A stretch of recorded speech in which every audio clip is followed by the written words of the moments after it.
Is it we're looking for damage here, or? I think it was a groin shot from an up kick, possibly. I think when Tony stepped back there, he might have caught a heel or a knee or something in the groin. Yeah. Well, he's got 5 minutes to recover from this. The rules state he might not need it. He's not allowed to get instructions from his corner. That shouldn't be allowed. He has to stand in the neutral corner. So both fighters here need to stand in the neutral corner. He's saying to the referee there he's willing to go on, he's ready to go on. The timer started again, and we're back to the action. Another hex kick. Oh, and that right hand. That right hand did some damage. That was a clean right hand straight on the chin by Tony Moran, and that will have hurt. But Sean Lomas recovered well. You see how he grabbed the leg and he's got into a mount position. This is very unusual to see Sean Lomas in this kind of position. Yeah, Tony's managed to reverse the position now, but there was he was in a little bit of trouble there. Sean did well to recover from that right hand because that was a clean shot there. Crunching right hand. And I think he's going to take some more than now. We're going to see Tony settle his base, maybe stand up, start dropping those right hands, start dropping the leather again. Yeah, it's amazing. Tony's one of those guys, when you see some of these boxers and they've got such leverage in the shots, you know, he's a tall, wiry kind of light heavyweight, and the leverage he can get in a right hand is unbelievable. And when he landed it at that distance, it's like a rocket. I think we've seen the pattern of the fight already establish itself now. I think there's going to be a lot of Tony working from top position until he lands those shots that stop the fight. Certainly, and he's doing the right thing here, not letting Sean.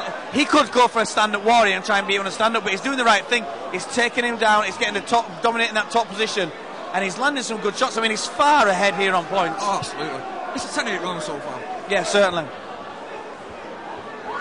But again, Sean did well to recover from that right hand. Managed to go to 10. Oh, Tony drops off for an armbar, but Sean got his knee in there in the middle.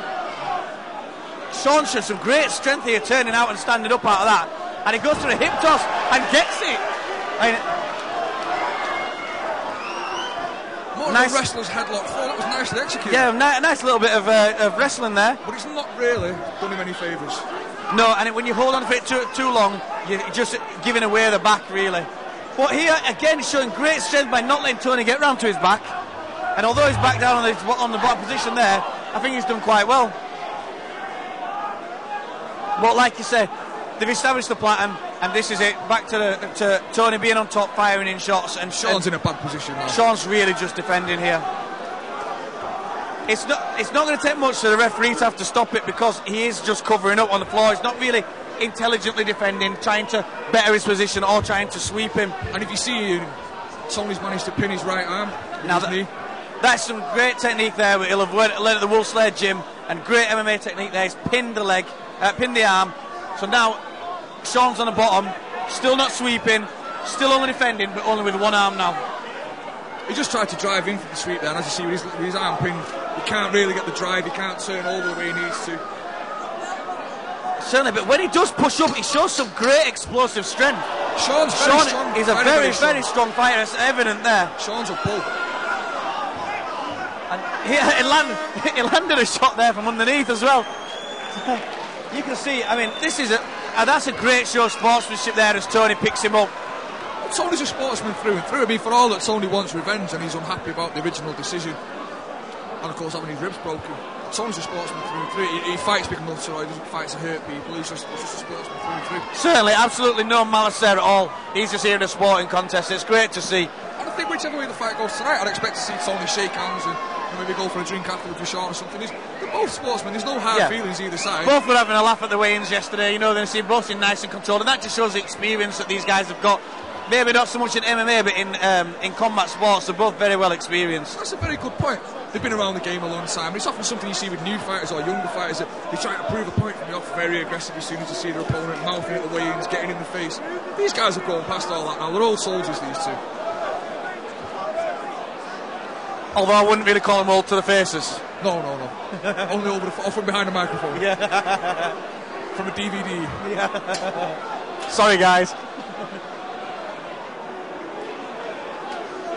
Mark Kinney there in the corner with Tony Moran. Very good boxing coach, Mark Kinney. Both have some very good corner teams. Oh, cracking right hand from Lomas. Big overhand right. Yeah, both of them landed some big shots there. Oh, great stepping side kick there. And that's an old karate or kickboxing technique. Tony's got some good kickboxing skills. Lovely right kick to the body there. A low kick to answer from Lomas. Yeah, I think Tony might have checked that kick though. Moran's got a really nice mixed back.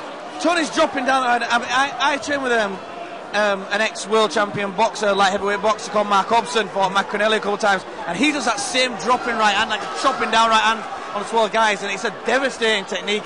I mean, he's a similar sort of build to Tony Moran, and that when they drop that right hand, it's just, Sean Lomas is doing well to take a shot like that. But again, Sean here now in the clinch, backing Tony up, and he's doing those foot stomps. The old Gilbert Yvel's foot stomps. I like that technique. I think it's pretty good. You're not going to win a fight with foot stomps, and yet, afterwards, the guy might not be able to train for a week or two with a broken toe, or, he's got a cracked bone in his foot. So I'd like to see those banned. It's a bit of a pointless technique, I think. Yeah, well, I fought a guy called Mark Duncan back on the old Ultimate Combat Championships, and he had Gilbert Yvel in his corner, and he was stamping my foot, and it's horrible. It's the only time it's happened to me in a fight, and it is horrible. It's just very off-putting. However, it made me angry, and I beat him in 90 seconds. On one foot. Yeah, a lot of Superman punches that night.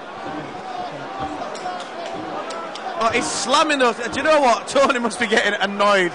It's more of an irritating technique than anything. It's hard to explain to the guys at home who've not had the foot stomped on. I think Tony might finish this standing guillotine now. Looking at Sean's left arm, he looked like he was about to lift it for a tap there. That's got to be really, really uncomfortable. Yeah, sunk it tight. Sean needs to get his hips in. He needs to block Tony's hips so he can't get the pressure. Tony's still going for those foot. Sean's still going for those foot stomps. Tony's foot's taking a real beating tonight.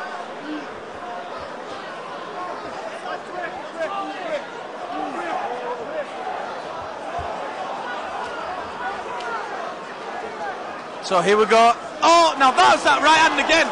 Again, beautiful punch.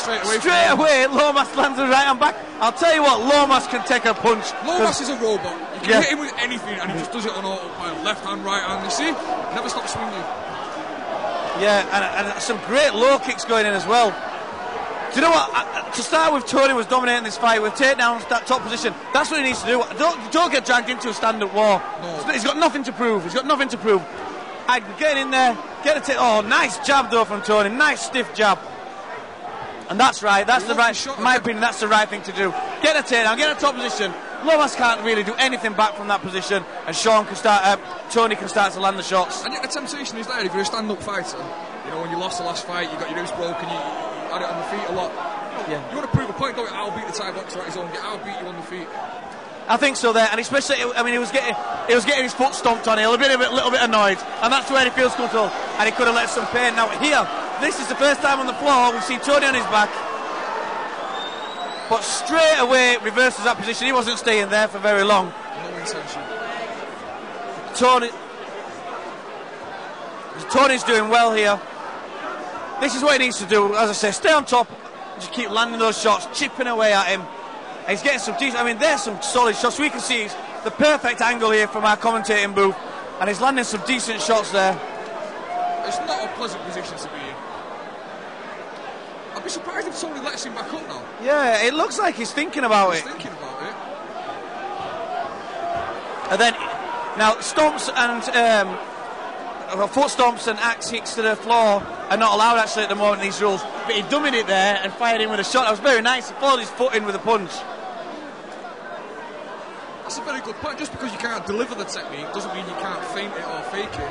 And if it sets up an opening, why not? Certainly. We've seen fighters following in kicks with punches, and it kind of gives you that blind side. Matt Weir did it to Jackson back at the Brawl in the Hall. He threw a hook kick, came straight back with a punch, and he got about a 6-second knockout. Here we go. Still the same old sketch. Tony's on top, firing in those shots. He's still looking for that short little right hand from the bottom though. He's not doing him a lot of good, but Tony needs to be careful because Lomas is definitely tough, and he's certainly not giving up. Just mixing up the body shots and the head shots here. And we've got to the end of another round. Now, Lomas has some more success in that round than he did in the first round. However, again, my personal opinion would be that Tony's taken that and he's now 2 rounds up, and Lomas needs a knockout.